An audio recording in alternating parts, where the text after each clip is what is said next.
Pero en el Nuevo Testamento no habla de ningún hombre pastor.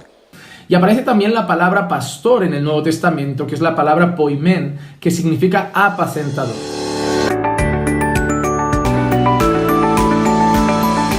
La pastora, esto no es bíblico, porque la Biblia no me habla de una pastora.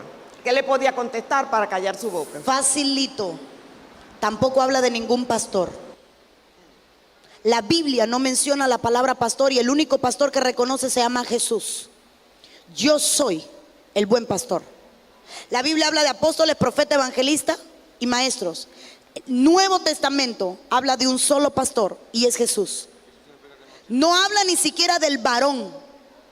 Pero en el Nuevo Testamento no habla de ningún hombre pastor. El único pastor, la única vez que en el Nuevo Testamento se habla del pastor, se habla de Jesús. Búsqueme un verso donde existe un hombre pastor en el Nuevo Testamento, porque no lo hay.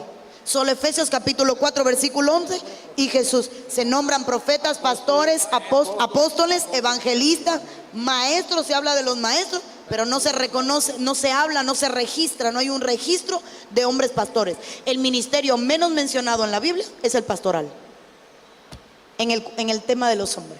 Ella decía que en la Biblia y sobre todo en el Nuevo Testamento no se hablaba de pastores en masculino, más allá normalmente del Señor Jesús como el buen pastor. Pues ellos deben saber que en el idioma griego aparecen ciertas palabras como por ejemplo anciano, que la palabra original es presbúteros, que usamos normalmente para hablar de los presbíteros, que significa cuidador. Aparece también la palabra obispo, que es la palabra episcopos, que se refiere a un supervisor. Y aparece también la palabra pastor en el Nuevo Testamento, que es la palabra poimen, que significa apacentador. Un supervisor, un cuidador y un apacentador.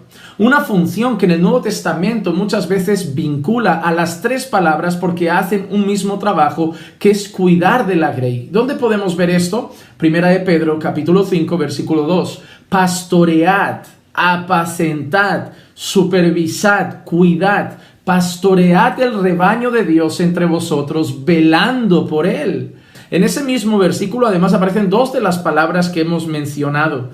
Entonces nosotros nos damos cuenta que ahí la palabra pastor sí aparece en el Nuevo Testamento, que la palabra pastor sí aparece vinculada a hombres que ejercían una posición, un cargo o un oficio dentro de la iglesia local, y que vemos que esa palabra puede ser además intercambiada por alguna otra palabra. Por ejemplo, cuando nosotros vemos la carta de Pablo a Timoteo, da los requisitos de los obispos. El que anhela obispado, buena obra desea. Pero usted irá a cualquier iglesia protestante y verá que son los requisitos que se piden y se esperan de sus pastores. Porque muchas de nuestras iglesias no los llaman obispos, los llaman pastores. Pero en ese caso la palabra que aparece es episcopos. Y es una palabra que hace referencia a un oficio pastoral o un ejercicio de la labor pastoral dentro de la iglesia de Cristo.